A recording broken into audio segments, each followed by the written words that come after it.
Okay, so we're going to be building the Thought Slime Video Rider toy. And I'm going to be going through it as if you've never built a paper toy before in your life.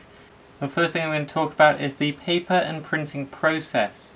I've designed the toy so that it should work on A4 standard printer paper, which is quite thin, but I'd recommend to use something a bit thicker like cardstock between 120 and 200 GSM. This is printed on 120 GSM, so it's quite thin and flexible, but it should still hold its shape. I've cut this one out beforehand just to save time in this video, but there's a few little areas that I would recommend taking particular care when cutting out. I would recommend using a pair of scissors and a scalpel if you have access to it. Areas such as the sides of the shirt here at the top, the sides of the face down the bottom here, and underneath just above the arms all need to be cut. If it's a red line, it's a cutting line, and that includes areas that are tucked in, like at the bottom of the feet here, and there's a little bit of an awkward patch right at the edge here. This will later tuck in to build a leg, but right now that's just a bit of an awkward cut to make. If you're using thicker card or you want a more accurate fold when building, I would recommend scoring the folds. This means just going over the folds with a scalpel or a blunt ballpoint pencil and just kind of going over the fold lightly, not to cut through the page, but just to weaken the page, kind of scrape through a few layers, so then when we go to fold it, you see there it kind of defaults to the area that we've scored and you get a very crisp line. If you're folding card and you don't have a score line, it can be a bit messy and it can look a bit rough around the edges. In terms of the equipment I use to build the toy, there's nothing that special. It's just a basic craft knife, a pair of scissors, a small pot of PVA glue with a cheap paintbrush just to apply it. You can use any glue or sticky substance to attach the pieces. Personally, I like the control I get from using a brush like this because I can apply just as much PVA glue as I need. This ruler is quite nice. It has a stainless steel edge, which means when I'm rubbing up against it with a craft knife, I'm not taking away chunks out of the ruler. So now that the model's cut out along all the solid red lines, it's time to fold it. There are two types of fold when it comes to paper crafts. There's a hill fold and a valley fold. Here we have a dashed line. It goes dash, space, and so on and so forth. So we fold these down, and the opposite kind is this one that goes dash, space, dot, space, dash, space, dot, space, and so on and so forth. And we fold these upwards, like so. Again, it helps if you've scored the lines ahead of time. Now I'm just going to go over the rest of the model, taking care to fold along the dotted lines. On the page there is a diagram in case you get stuck of which fold means what, so you can use that if you've cut it off already. It will be in your pile of scraps.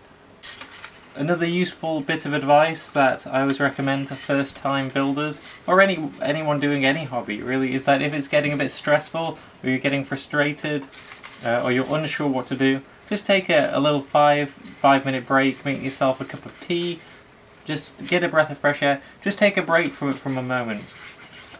With papercraft especially, it's quite a slow burning hobby, and sometimes if you're confused or you're rushing, you'll get stressed, and it's in those moments of frustration that you're more likely to make a mistake or rip something or tear something.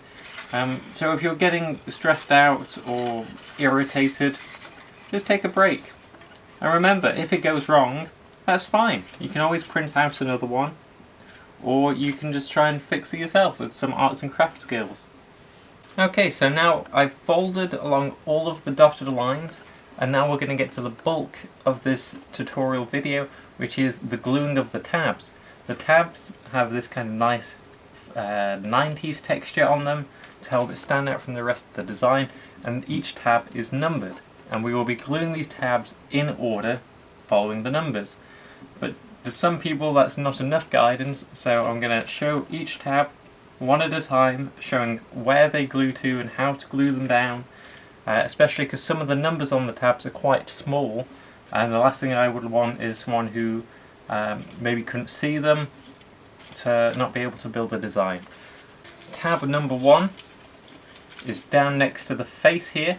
It's this teeny tiny tab, one of the smallest in the design. Here, this triangular section, and we're going to be gluing that inside of the face near the mouth here. Depending on the glue you're using, you might have to hold it in place a lot longer.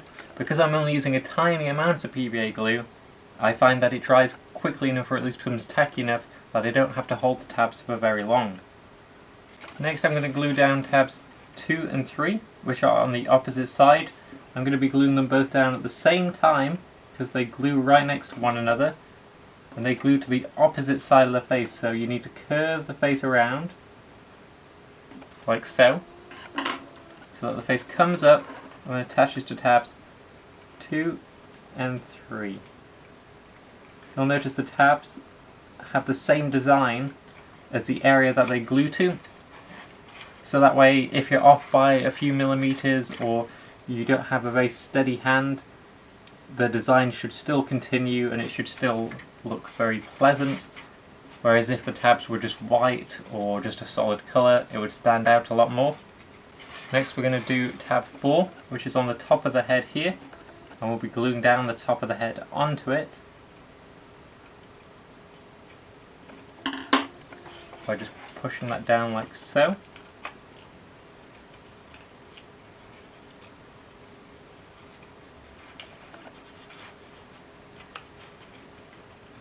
Tab 5 is going to attach the hand to the controller. So we're just going to glue tab 5 to the back of this section like so. Luckily, after we've done the other tabs, these two pieces will already be facing one another, so you shouldn't have too much trouble finding the areas connected to. Tab 6 and 7 are over here, and this will be what makes the body of the driver. You can see here the tabs 6 and 7 are on the top of this section, and these two flaps here that are sticking out to the side attach to them. So just like the other tabs, we want to line up the edge of these faces here with the fold lines next to them, and you'll see that they kind of match up with the tabs beneath them, and that's what forms the body. So I'm going to glue down these two tabs in place.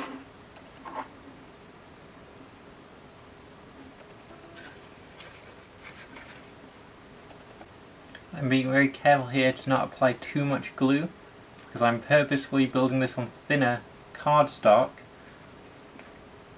to show that this model can be built on relatively thin paper. You don't need to buy a bunch of really thick cardstock or anything special, it can just be printed at home with whatever you've got. And so because of that, I'm making sure not to use too much glue, because I don't want to make the page wet, because it will bubble or curl and things like that, which will negatively affect the overall look. It's not the end of the world, but if we can avoid it, we should. So that's tabs 6 and 7. Tabs 8 and 9 are a bit hidden, so don't be surprised if you couldn't find them. Tabs 8 and 9 are on the back here, and they say fold over in glue. So this is going to build these vents on the back of the model. So we're going to be folding this section over like so the back of the pages meet. So we'll be gluing the back of the page, folding these down to hold them in place. Tab 10 is all the way at the edge here. It's this funny shape, and this is going to glue all the way over here on the opposite side of the TV. So we're going to curve this whole section around like so, bring tab 10 up, and it's going to glue up to this top section of the TV. We want this fold line to be meeting the side of the front face of the TV and meeting at the top here, at the top of the whole section. You'll notice that the TV face is slightly longer than this, and that's intentional for tab 14, which we'll get to later. So make sure that tab 10 meets up along the top corner of this TV here.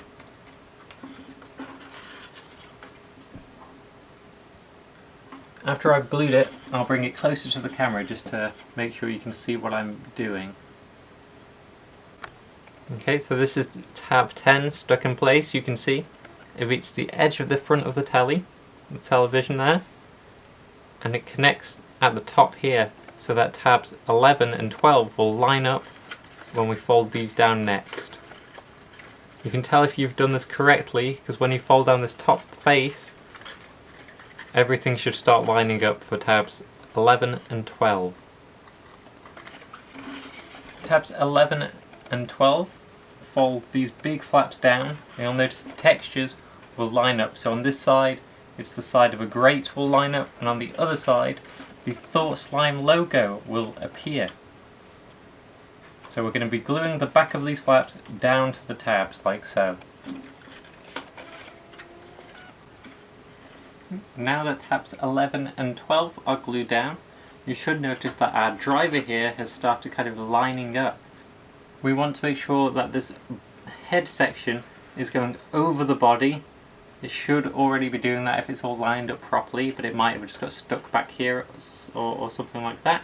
So we want to make sure that the head is over the body, and then we'll be gluing down tab 13 on the top of the model to the flap on the controller, again lining up with a fold line so that this holds this head section in place. Now that that's glued down, this top section is finished, and the driver, as you can see, is sitting firmly on top. Hopefully his arms aren't bending or anything, because that might mean that this tab is a little too much one way or the other, but hopefully it should all be fine. That means we just have to build the bottom section of this, which includes the legs. I said earlier that tab 14 is the most complicated, and that's where we are now. Tab 14, if we pull this leg out here, it says here 14 glue to back of page, which is a bit complicated. You can see that this tab folds up, and we're going to be gluing on the back of it, so the white section, and this lines up with the inside of the television screen, which is why tab 10 doesn't go all the way down. I'm going to glue this in place, and then I'll bring the camera in closer so that you can see what I've done, and I'll explain a little further. So we can see here, this is the front of the television screen, and down in this corner, tab 14 lines up with the back of the screen. You can see it here, the texture of it, and it will match up with the edges of the television screen, and it will hold this leg at a 45-degree angle. I hope that makes it clear. If you do have any questions, you can always leave a comment and I'll do my best to answer. Tab 15 goes on from here. We move this leg up and out of the way, folding the bottom of the toy inwards, aligning this flap up with tab 15 and gluing it in place.